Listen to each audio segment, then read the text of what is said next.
Good Friday evening to you. Hope your weekend is off to a good start. Thanks for joining us on More Sports and Less Levine, the Weekend Winners Edition. I'm Dave Bacon. We've got some Indians, we've got some Cavs, we've got some Browns.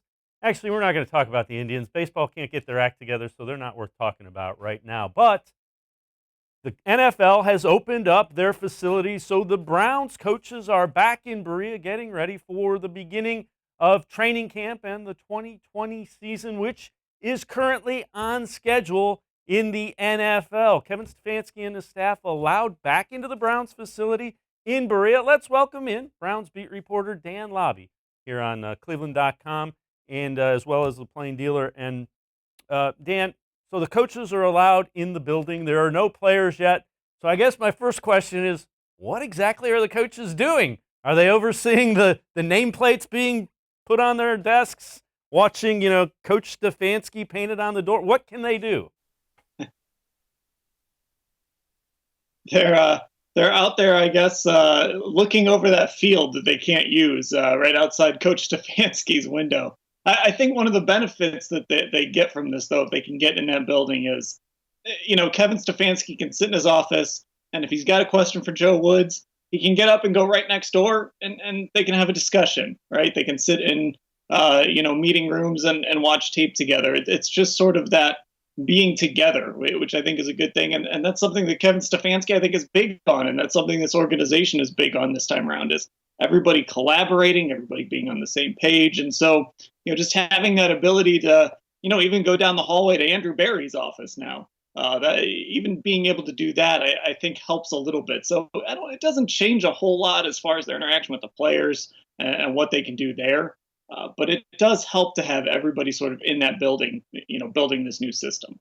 Yeah, and it's probably more advantageous for a team like the Browns with a new structure, new offensive coordinator, new defensive coordinator, new head coach, new GM, than somebody that has an existing system in place. So they can do some of the work of kind of further getting on the same page with how they're going to install the offense and defense and teach it as well. Is that kind of what you're getting at?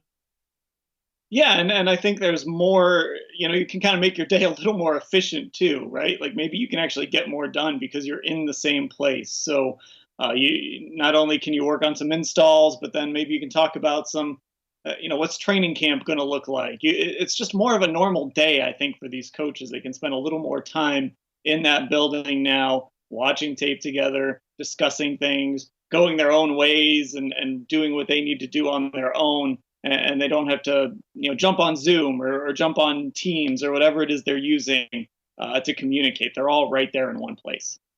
The question that comes to mind is, normally the NFL tries to give organizations with a new head coach, new coaching staff, extra mini camps, something like that, to kind of level out the competitive advantage. The NFL has been very big on not giving anybody an advantage in getting people into the buildings earlier.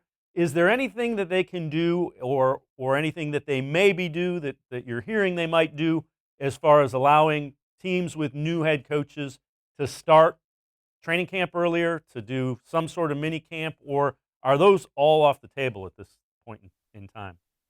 I think a lot of that is going to be really difficult because you have to collectively bargain it. You have to get the players union on board. And these guys, the hard stop for the offseason program is June 26th. And even if they were to bring players in and have a mini camp before then, that would even be later than you normally have your last mini camp in the offseason program. Usually those last few weeks are for some of the rookie initiation programs and things like that. You'd have to have the players union be willing to say, yeah, we're willing to come in, a week earlier in July. As it is right now, your veteran report date per the CBA is 47 days before your first game. So I think that puts the Browns right around July 29th. And then rookies and quarterbacks report somewhere in the neighborhood of, 5 days before that. So you're looking at maybe July 29th for a start of training camp. That's obviously not a date that's been set yet. Rookies and guys like that reporting, a few days before that. And I think it would be hard to get the players union to agree to want to give up much more time just to have an extra week of camp or something. And it sounds like everybody that you hear is very pessimistic that they'd be able to do something before that June 26th date that you mentioned. Is that the same thing that you're hearing as well? Yeah, and I just think, when you really kind of sit down and think about it, and the NFL has continued to kind of kick this can down the road, at some point you have to weigh, is it worth trying to have 90 guys fly into Cleveland for a 3-day mini camp and kind of risk, for a lot of reasons. You don't want to risk an infection or some kind of, breakout happening on a team, but that would just set the league back as well. Aside from everything else, it would just set the league back if that were to happen. There's no reason for the NFL to really push things, especially again if it's to have guys come in. These guys don't all live in Lakewood. They live all over the country. They'd have to travel in. You'd have a 3-day mini camp, and I just think logistically we're getting to the point where it's not going to be worth doing that. Is that something that the Browns have to overcome, do you think? How big of a deal is that, what they try to do? I know you hear the coaches, and they're pretty comfortable as far as what they've been able to do is in terms of installs and stuff via Zoom. How much of a difference is it that you can't physically get out on the field and put your body and move to where you want to be physically? I think it matters. I think sometimes we can overrate kind of what teams do in the spring, and we've seen plenty of instances where teams cut their spring program short, or players don't show up to to the off-season program, and they're fine during the season. But in a case with the Browns where you're really trying to not just put in a new system, but put in a system that is completely different for a lot of these guys. We always talk about the heavy personnel and the way they want to run things, the play action, the timing. So much of that you're missing out on it. You're going to miss 10 OTA practices, 3 mini camp practices. Those are important for a new head coach. So they can do a lot of the stuff they would have done in phase 1 of the offseason program. But now that we're to the point where they are missing work on the grass and missing work out on the field and in meeting rooms, I think it does hurt this team.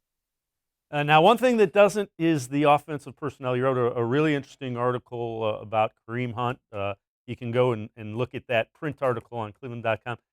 Take us through that. It's kind of interesting. And this is one of the areas, too, where we had Alex Van Pelt earlier this week in a conference call, and he even mentioned with Kareem Hunt, it's a little hard not being able to have him out on the field because he's kind of a guy that Kevin Stefanski didn't have in Minnesota. But, I mean, you can look at Kareem Hunt and make the case that he's maybe the best all-around offensive player on this team. When you just look at all the things he can do, his receiving, his running, blocking, all of that stuff. But one of the most skilled offensive players on the team, and yet, Nick Chubb is going to handle the bulk of the carries. Odell Beckham and Jarvis Landry are your top receivers. So you can kind of do whatever you want to with Nick Chubb. I kind of view him as the third receiver on this team, but he's sort of a souped up third receiver because you can bring him on end arounds. You can put him in the backfield and let him be the primary back for a series or two. I think he unlocks a lot of things. And an offense that wants to create matchup problems, that wants to cause problems for teams that have to play 3 linebackers against this big personnel, Kareem Hunt could be a nightmare. Yeah, and that's kind of, again, that's kind of what this offense wants to do, is create matchup nightmares.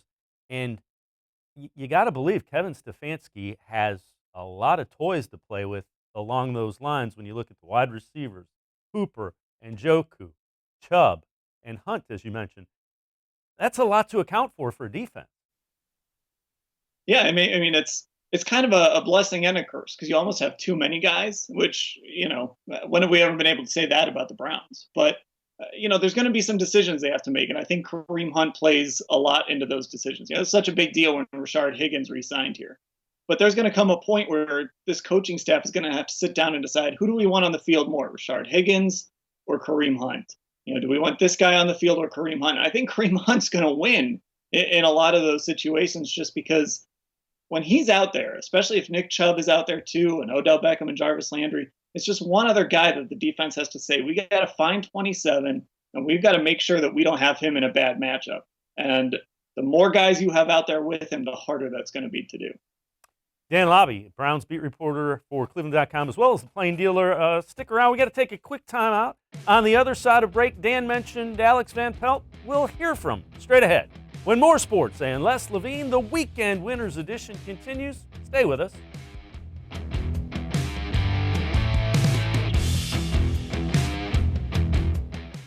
Presque Isle Downs and Casino has sports betting. Use one of our 50 state-of-the-art Bet America kiosks to place your bet and watch your favorite games on one of our many HD televisions or visit our sportsbook area. Only at Presque Isle Downs and Casino.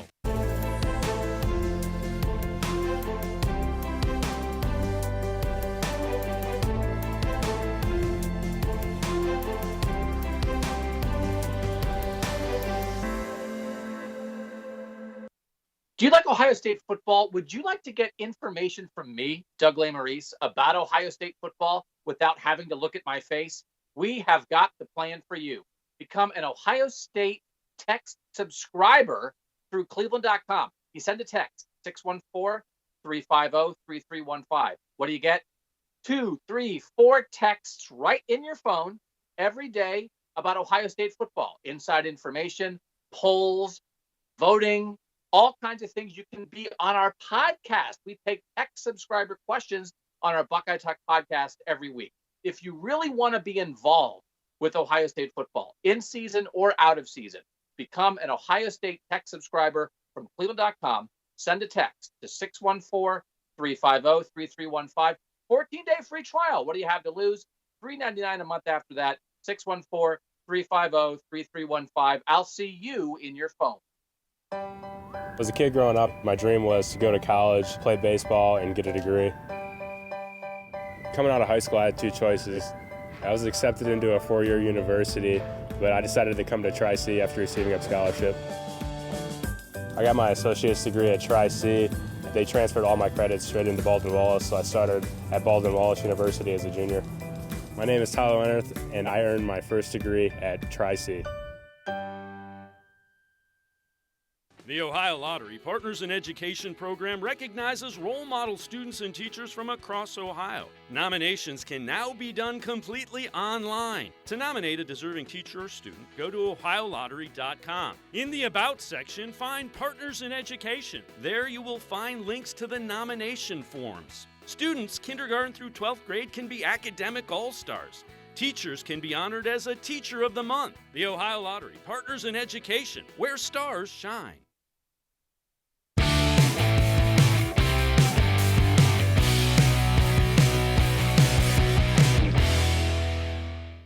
More sports and less Levine. The Weekend Winners Edition continues. I'm Dave Bacon. We're going to continue along the lines of the Cleveland Browns.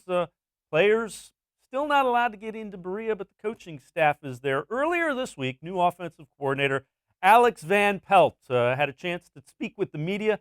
Van Pelt excited to be coaching a talented quarterback in Baker Mayfield, who he's found to be more than willing to make the changes he's asking him to make fundamentally. Yeah, for starters, I think Baker's, he has done everything I'd expect from him as a starting quarterback, and his work ethic is great. He's, he jumps into other meetings that aren't required, and he'll sit in the receiver meetings when they have them. He'll sit in the running back meetings from time to time as well. So he's all in. He's doing it exactly how we'd expect him to do it. As far as the standpoint of our offense and the people we've added, obviously extremely excited about the additions to the offense. Through free agency and through the draft. Hats off to the scouting department for bringing those people in. I thought, man, we hit it out of the park there. Extremely excited about what we have. Can't wait to get together to see it all unfold in person. But if you just look at the players that we've acquired and the people we've added, I think that you would say our side of the ball, we look like we're in pretty good shape, from a personnel standpoint. Just excited to get in front of these guys and get to know them better as people. Alex Van Pelt, Browns' new offensive coordinator, as well as the quarterback coach. Let's welcome in Browns beat reporter Dan Labbe. Dan, I think an underrated addition to the Browns this year is that man, Alex Van Pelt. I think the lack of a true quarterback coach to kind of bend Baker's ear when he saw some fundamental things going sideways a little bit last year kind of contributed to the poor offensive line and the spiral that was 2019 for Baker Mayfield. What do you think? How important is Alex Van Pelt to getting Baker Mayfield headed in the right direction? Yeah, I mean, it's huge. And I think it was very clear from the start when he came in and we had the introductory press conference with him. And one of the first things he said is, we're going to change Baker's footwork. Yeah, I think you should have your left foot forward when you're in the shotgun, and that's what we're going to get Baker doing. He talked on the call this week a little bit about Baker's footwork coming out from under center. that's a clear message that he's putting out there publicly, that I'm here to coach this guy and I'm here to make this guy better and to help turn him into the type of quarterback we think he can be. And you're right. I think that was something that was lacking last year. It was such a buddy system, right? Freddie Kitchens gets that job in part because of what he did with Baker Mayfield. Ryan Lindley, really got put into an unfair position. He probably isn't ready to be an NFL quarterbacks coach. That's a really important position, especially when you have a guy who was a number 1 overall pick in his second year. So it was an absolute priority to go out and bring in an offensive coordinator with experience who has worked with quarterbacks, had success with quarterbacks, and he's going to be able to push Baker Mayfield along with Case Keenum as the backup. Those two guys are going to help sort of push Baker Mayfield to that next level. The other thing is we've covered these sports for a while. Guys like Baker Mayfield want to be pushed. They want to be coached. That he's the type of guy that wants to be as good as he can be. That means when something's going wrong, you got to tell him and challenge him. Yeah, and one of the things that I absolutely loved when we had Baker available to us about a week ago was somebody asked him about having 4 coordinators in 3 years. And look, a quarterback can say, hey, you know what, that's been hard for me. He could make excuses. But what Baker said is, I love that I've gotten to learn from all these different guys, essentially. I love that I've gotten to learn from really great football minds. I love to do that. He didn't make an excuse. He looked at it as an opportunity and a chance to learn football from a bunch of different people with a bunch of different backgrounds. So I really do believe he's a guy that wants to be coached. And I think he's a guy that wants to be one of the best quarterbacks in the NFL, and he understands that in order to do that, you've got to be willing to accept coaching. When you look at the role of elite quarterbacks, always have guys that have coached them, and it's usually the guys that coach elite quarterbacks that are in line to be head coaches in this league. So you see why Alex Van Pelt thinks, this is my project, this is my way to become a head coach. I think that's kind of the mindset. Anybody that gets into that profession at that level wants to eventually be the head guy. Yeah, for sure. I mean, it's the most important position in sports is the quarterback position. So if you're really good at coaching it, you're going to be able to get a job at the next. Look at the rise of Cliff Kingsbury. He coached Patrick Mahomes at Texas Tech and coached all those great offenses at Texas Tech. But it was really after he coached Mahomes that his star really started to rise. And then the next thing you know, he's the head coach of the Arizona Cardinals because they want him to build his offense and his system around Kyler Murray. So if Alex Van Pelt comes in and he's coached good quarterbacks before, guys like Andy Dalton, for an example, had his best year under him. But if he's able to basically turn Baker Mayfield into that next young star quarterback and put him, in the same breath as a guy like a Mahomes or a Deshaun Watson or these young up-and-coming guys, then he's going to be someone that the teams want to hire when they're looking to draft a quarterback and turn him into a star. We've talked a little bit about Baker Mayfield. Let's take a look. Next-gen stats. And these are the most accurate deep passes. So the pass has to travel 20 yards or more in the air. And this is a little surprising. Baker Mayfield did not have a good year by any stretch of the imagination. But Dak Prescott, best at the deep pass. Russell Wilson, Patrick Mahomes is third there. Now Prescott's completion percentage is better than 44%, and it's 13% higher than his expected completion percentage. That's why he's ahead of Wilson and Mahomes. Brady's up there as well. Baker Mayfield, in spite of the year he had, checks in at number 10 in the NFL, so the top third. Now he had a 36% completion percentage, and it's 4% better than expected. The challenge was the 6-to-6 interception to touchdown ratio. Passer rating was almost 73%. Now the thing that's amazing, his rookie year, his passer rating was 106 throwing the deep ball. So he's a really talented thrower of deep passes, which he's going to get his opportunity to take some shots. When I saw that ranking of the top deep passers, surprised me. Does that surprise you that Mayfield is that high, that he was the 10th ranked? I mean, it speaks to how well he throws those deep passes. Yeah, I mean, he's such an aggressive quarterback. He likes to throw that deep pass. And, I'm a little surprised it was that high. But, you look at kind of that rookie year, like you mentioned, it was even better. And it just shows that last year was just a step back in so many areas. And, Part of it is he was just never able to really connect with Odell Beckham Jr. I think a big part of it is he didn't trust his offensive line. You go back and watch those games in his rookie year, he's not escaping the pocket. He's moving in the pocket. He's sliding in the pocket. And very rarely, when he does get out and throw on the run, it's almost planned. And he's got a guy like Jarvis Landry running a scramble drill or something like that. Last year, he just never looked comfortable in the pocket. And I think that's part of, at least for his game, he's not Russell Wilson, right? Russell Wilson will run around and, at the last second, right before he's about to get hit, throw a dime to somebody 30 yards down the field. Baker is a little bit more of a timing guy. If he's able to slide around in the pocket and make little adjustments like that, that's when he's at his best. So I think a better offensive line and more trust in his offensive line, you're going to see him climb up that list a little bit. The other thing is scheme fit is pretty good. I mean, what Kevin Stefanski wants to do seems to match what Baker Mayfield does best. Do you agree and elaborate on that a little bit?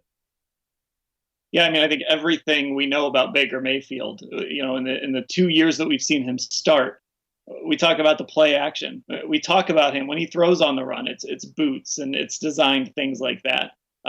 We talk about bigger personnel. All of those things with the small amount of data that we have on Mayfield in 2 years, all of those things are where he's been better. Even Joel Bitonio, the left guard of this football team earlier this week, acknowledged, look, Baker is better out of play action. He's better on designed boots and things like that. So, even your left guard knows this. So this is part of why they brought in Kevin Stefanski, because when they looked at the data on Baker Mayfield, they saw what he was best at. And they looked back at last year, and for a lot of the year, that stuff wasn't happening. Jimmy Haslam even mentioned it during his press conference after he fired everybody. Baker's better in play action.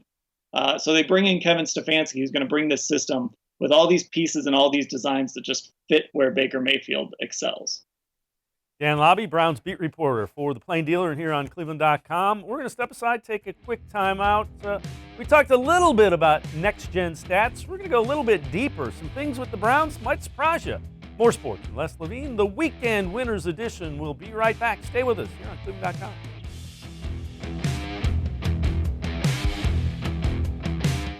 Celebrate Naturestone's 30-year anniversary with a free Naturestone floor. During 2020, we will be giving away 30 free floors to 30 very lucky customers to say thank you for making Naturestone the best concrete flooring solution for garages, basements, and more. Call or visit naturestone.com today to register to win, and we'll send you a copy of our new buyer's guide absolutely free. There's no purchase necessary. Winners will be chosen monthly. With over 30 million square feet installed for more than 60,000 customers, it's easy to see why I always say, it's not just a floor. Wow, it's Naturestone. There are tastes we remember. Every smell brings the happiness of times gone by. Experience this every time you walk into Gallucci's Italian Foods. Whether you need lunch on the go, a catered party, or that perfect blend of wine, meats, and cheeses, Gallucci's has exactly what you're looking for. Straight from Mama's kitchen for old world traditions or original experiences. From the tastes you remember to new flavors you'll never forget. Gallucci's is a tasty branch of your family tree. When it comes to selling you a mattress, most retailers are handing you a long line of extra steps that drive up costs and create confusion. At the Original Mattress Factory, we simplify the mattress shopping experience by building mattresses and box springs in our own local factories and selling them direct to you. It's short, sweet, and simply makes sense. So experience more than just the mattress store. Experience an original, the Original Mattress Factory.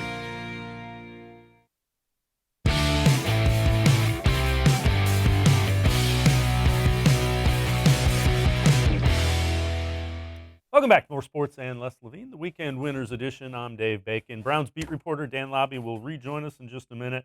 We're going to dive deeper into some next-gen stats. These are things that analytics-driven guys like the Browns trust and front office and coaches really dig into and kind of like. They base some things on. First one we're going to look at is the fastest ball carrier for 2019 season. These are on individual plays.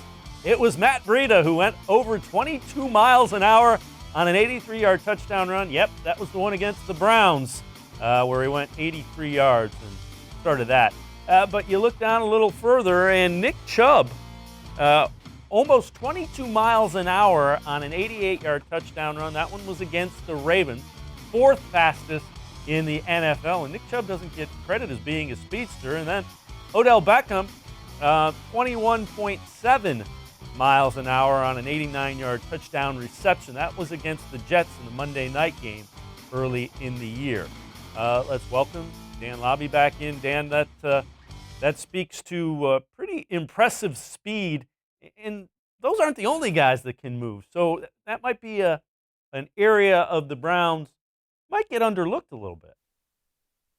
Nick Chubb is sneaky fast. You go back and you watch that run against Baltimore, and it's pretty incredible how quickly he turns on the Jets and just leaves everybody behind. But he had a couple runs against Oakland his rookie year like that. He had that 92-yarder against the Falcons where he got to that second level and was just gone. I think that's why it's so exciting to think about Nick Chubb in this offense, where you're going to have some holes for him to run through, and it's going to sort of suit his one cut and go. He's going to get to that second level, and he's going to put some big runs up. There is speed on this football team. Chubb, Kareem Hunt, Odell Beckham. Jarvis Landry is not the fastest guy in the world, but he knows how to get open. He kind of works around like that.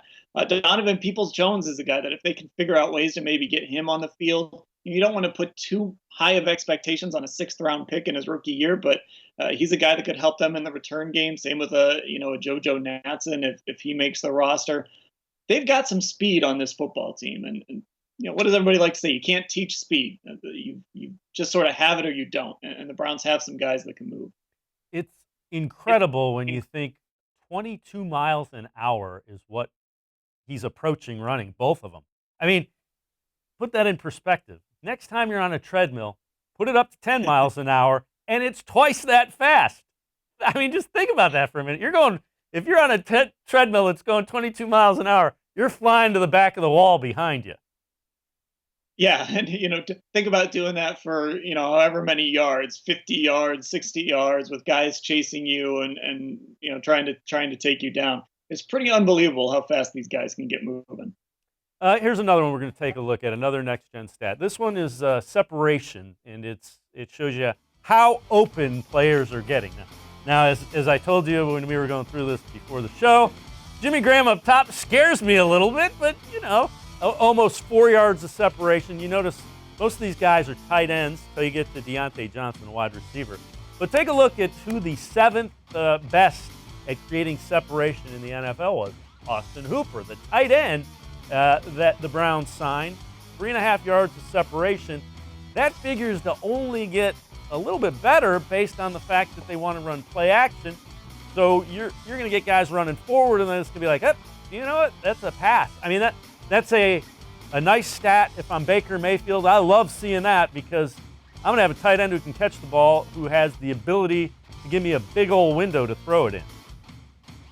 Yeah, and this system is designed, like you mentioned, to create separation for guys and create separation for tight ends. And Austin Hooper's a guy that, over and over I've seen the Browns get beat on these play action plays where a tight end stays in for just a little bit and then he sneaks out and he's wide open. And the Browns have never been able to do that back to teams. And this system is sort of designed to create opportunities like that. It's a lot about deception. It's a lot about getting the defense to think one thing and go the other way. They love to say make the passes look like runs and the runs look like passes, and that's what they want to do. They want to have this defense guessing, and there's going to be opportunities for a lot of guys, including Hooper, to get separation. The other thing you love about that list is not just the separation, but I think he had the most catches of any guy on that list that we had up there. So this is a guy that's productive, can get open. He's going to be a big asset.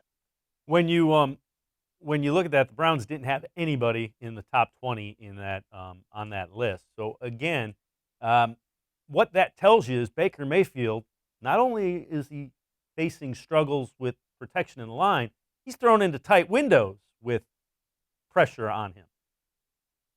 Right, and part of that is the life of an NFL quarterback. You've got to throw into tight windows, but the coach has to make things a little easier for you too. Sometimes you've got to do things to maybe give your quarterback a chance to get around to a guy who's open and create space, create that separation. And just over and over again last year, for whatever reason, whether it was scheme, play calling, route, whatever it was, it just wasn't happening enough last year.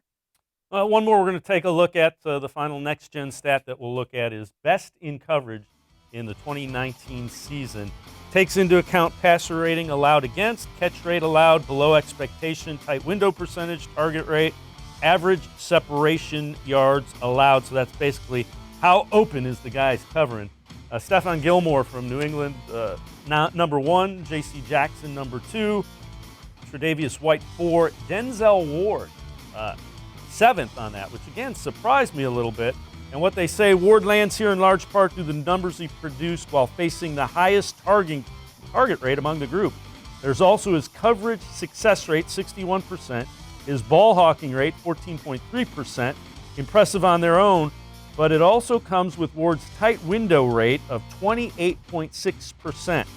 He's blanketing receivers and doing so consistently, with his 77 targets accounting for nearly a quarter of his coverage snaps. Teams seldom enjoyed success when they threw at Ward. His 2020 numbers should be even better if he can get through the season without any injuries, is what Next Gen Stats says. And Dan, I got to be honest, that one surprised me a little bit.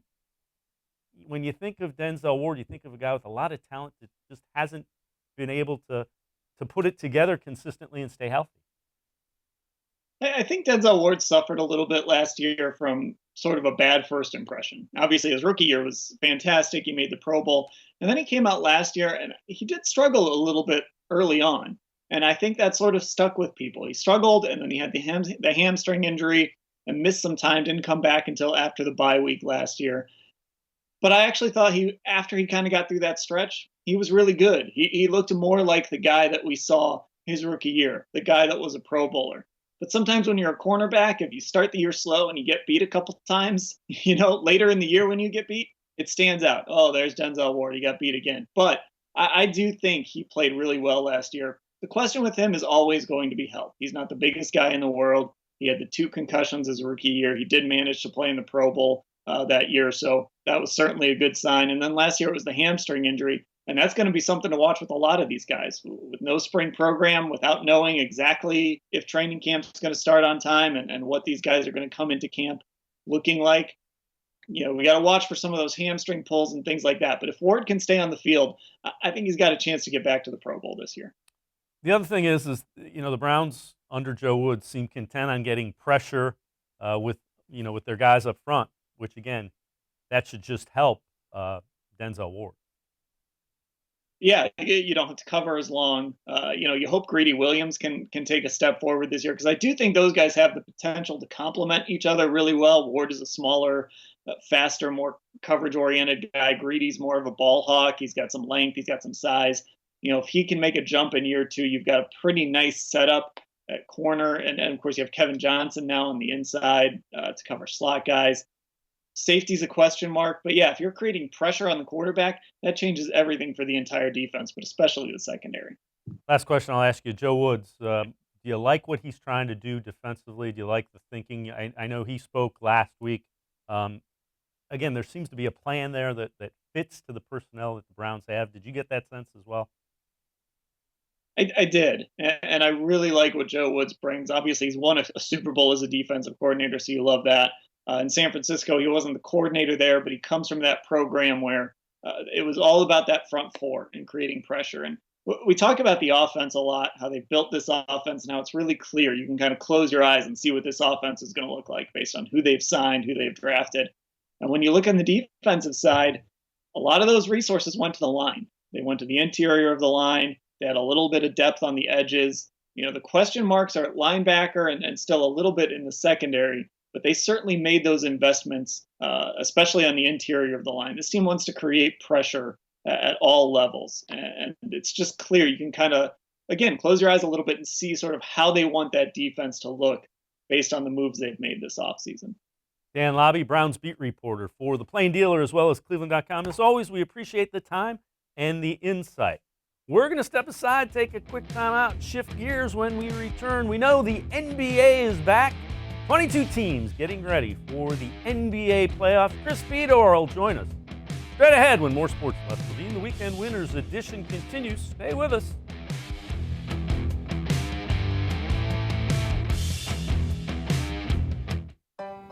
As a kid growing up, my dream was to go to college, play baseball, and get a degree. Coming out of high school, I had 2 choices. I was accepted into a 4-year university, but I decided to come to Tri-C after receiving a scholarship. I got my associate's degree at Tri-C. They transferred all my credits straight into Baldwin-Wallace, so I started at Baldwin-Wallace University as a junior. My name is Tyler Leonard, and I earned my first degree at Tri-C. Well, hello, everyone. Let me tell you a little bit about Browns Football Insider. For only $3.99 a month, you can get texts sent right to your phone each day from me, Dan Labbe, Scott Pasco, and Ellis Williams. In addition to that, you'll receive a Football Insider newsletter every day with special things from us, things that you won't see anywhere else on the site. You'll get breaking news, analysis, features, film breakdown, and things like that. Texting us directly gives you a great chance to cut through the clutter of Facebook, Twitter, other social media, and avoid the trolls. Also, it's the only way to get your questions on the Orange and Brown Talk podcast. So why should you sign up? Try a 14-day free trial. You can cancel at any time. All it takes is one text, but you won't want to cancel. We have hundreds of subscribers join us over the last year. They love it and have stayed with us. We're seeing the Football Insider community grow every week. And it's only $3.99 a month, which is less than 14 cents a day. What I like most about Football Insider is the opportunity to connect with you one-on-one and really communicate with you. So how can you become a Football Insider? You can click on cleveland.com/Browns, the blue banner at the top of the page. Or easier yet, text me at 216-208-3965. Again, that's 216-208-3965. It takes attention to detail. With your local Bryant dealer, you're getting more than just a technician. You're getting someone who pays attention to your needs and the little things that make a big difference. It takes a dealer you can rely on.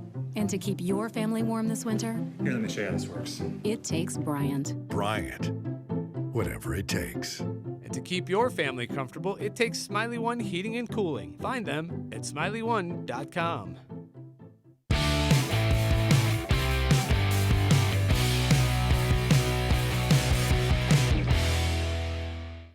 Welcome back to More Sports and Less Levine, the Weekend Winners Edition. Time to shift gears. The Cavs and the NBA, they have their plan together. 22 teams will head to Orlando to begin play that will eventually lead to the playoffs in the NBA, all in Orlando. The Cavs, though, one of the 8 teams that is not included in those 22. We welcome in Chris Fedor, beat reporter for the Cavs here on cleveland.com, as well as the Plain Dealer. Chris, my question is, what is in it for the Cavs and those other teams that are not involved in restarting the season for the NBA? Because it doesn't seem like a pretty good deal for them. Yeah, I mean, Dave, the Cavs are disappointed that they're not invited. Other teams that haven't been invited are disappointed as well, and the Cavs are looking at it saying, hey, look, we're losing 5 to 7 weeks or so of player development, togetherness, continuing to install JB Bickerstaff's system, and all the different things that they were hoping to accomplish in the final couple of weeks of the regular season. But they voted yes in a show of solidarity because they understand that the league is in a situation where there aren't great options for a restart, and there's no way to satisfy everybody when it comes to getting this season going again. And they just said, we want to be supportive of Adam Silver. We want to be supportive of the league and stand behind whatever decision they feel like is best. Because as much as we want to vote for us and we want to look at how it impacts us, there's a greater good here involved in terms of restarting the NBA. We want to see a champion crown just as much as fans and other people around the league want to see a champion crown. So I think it was just setting their personal agenda aside and doing it for the greater good of the NBA. Does it put those 8 teams at a disadvantage? I know there's a short turnaround between when this season will end and when the next season begins. Does it affect at all, the seeding in the lottery is the other thing that I guess would be a question. Is there any advantage being talked about potentially, that those 8 teams get some sort of benefit come draft time? So I was talking to somebody within the Cavs organization earlier this morning, Dave, and there is somebody in their front office that is preparing a plan to send to the league and to the Players Association about how these 8 teams can still be involved somehow, some way. And it doesn't mean that they're going to go to Disney and compete, but there has to be some level of competitiveness that they get here. And they're pushing either a mandatory summer training camp, which is similar to football OTAs, or maybe some kind of 8-team get-together in a smaller summer league type environment. This is unprecedented. There is no playbook for what the NBA is trying to do here. And there's, again, like I said, no way to satisfy all the teams. But the 8 teams, including the Cavs that are left out, are putting together some scenarios about this is what we want, this is what we need. We can't have 8 months where our guys just aren't together whatsoever. Like, can they do individual workouts and go into the gym, Larry Nance Jr., if he wants to get some shots up? Sure. But 8 months for a young team with a new coach, it is really going to hamper their player development. And Dave, the other thing that you brought up is how the 8 teams are going to be affected in terms of the lottery. Look, they're frozen. It's not like a team like Washington can all of a sudden go to Disney, improve their lottery odds. But one thing that continues to be brought up is, how is it going to be fair if a team like, say, Washington gets invited to Disney, gets those 5 to 7 weeks of togetherness, player development, and game environment, and then they somehow in the future benefit in the lottery? Like, they jump one of these teams that wasn't invited to Disney. There are going to be a lot of angry teams if that scenario plays out, and it could play out because a team from the 12th spot in the lottery could jump into the top 4. We saw it last year with the Los Angeles Lakers. So if that scenario plays out where one of those teams gets invited to Disney and jumps one of the 8 teams in the lottery that doesn't get invited, there are going to be a lot of angry teams, and I just don't know what the right solution is if that scenario plays itself out. Let's shift gears momentarily. Let's talk a little bit about playoffs coming up. The 22 teams that all have some form or fashion of a shot at getting there. They are still keeping the Eastern Conference and the Western Conference as we have known it. What team's an advantage? What team has a disadvantage? As you look at how that lays out now? Yeah, so I mean, I think the teams that are most advantaged, Dave, I think you have to look at the ones that were dealing with injuries at the time that the NBA just froze. So if we go back to March, Ben Simmons was dealing with an injury for the Philadelphia 76ers. They're a complete and utter mess. It looked like despite all that talent, they were probably going to go into a postseason environment and not be able to get it together in time. So I think they really do benefit greatly from this time off. Ben Simmons can be healthy. Maybe they can build some more camaraderie. Maybe they can have some kind of mental reset. I think a team like Brooklyn maybe can benefit if Kyrie Irving comes back, and if he's some semblance of healthy, they would be a dangerous 7 seed for a team like the Raptors in that kind of environment. I think a team that is completely disadvantaged is the Milwaukee Bucks. They were going to have home court advantage throughout the entire postseason, and all of a sudden they lose that. It was a rowdy place to play. Teams would have had to travel to them. They're comfortable at home. They were a very good home team. So they're going to have to go into a Disney environment where all of the stuff that they fought for 60 plus games to have at their hands is now taken out. And that's tough for them. I think a team like the Los Angeles Lakers, it might be tough for them because there are different rules about when the practice facility opened up for them versus when some of these other teams have been able to get into the practice facility. And on top of that, they've got a lot of older veteran players that, it might take them a little bit longer to find that feel, to get their bodies reactivated, things along those lines. You brought up an interesting point. There will be no home court advantage. Is that a big deal? Is it? I mean, everybody's dealing with it, but does it change the whole dynamic of things? I mean, I think so. It's very, very difficult. Like, history tells you, it's very, very difficult to go on the road in a Game 7 and win. That's one of the reasons why what the Cavs did in 2016 was so impressive. They went to Oracle twice, down 3-1, and won there both times, including a Game 7. The numbers favor the home team in that kind of environment. So if you take that away, sure, I definitely think a team like Milwaukee, the Los Angeles Lakers, maybe the Clippers, they're at a disadvantage because that gets thrown out the window in this case. Look, it's hard in this situation with what the NBA is dealing with, and they're doing the best they can. But if we're being fair and honest, those teams at the very, very top that fought all season long for home court advantage, losing that, I mean, that's a tough pill for them to swallow. Lottery will be coming up in a couple of months. The Cavs know they're going to have a chance at the number 1 overall pick, as good as anybody.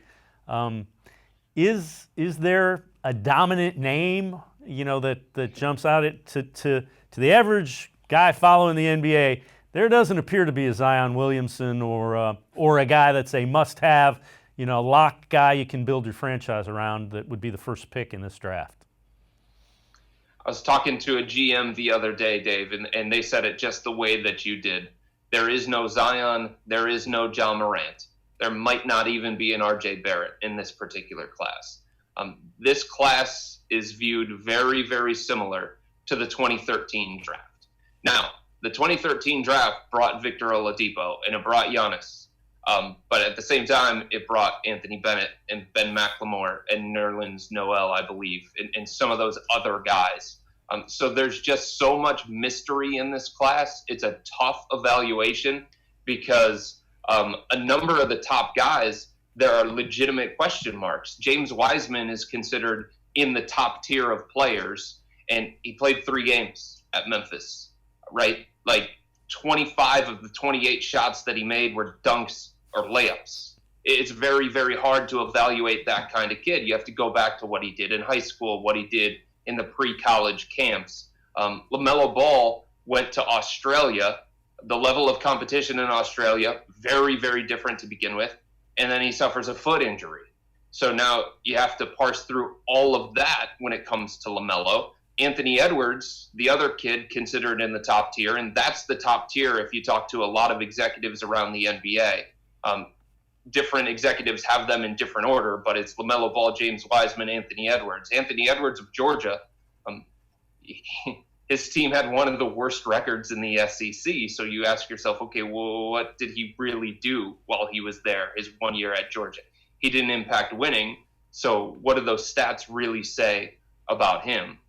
It's a very, very hard class to figure out. There are people that believe the best player from this year's class is going to come outside the top 5, but we'll just have to wait and see.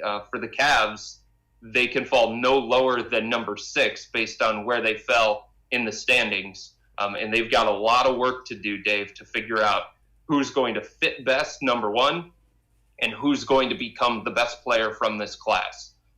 The thing that I do know about the Cavs, where they are in this rebuild, they are not going to focus on position, and they're not yet going to allow fit to drive this decision.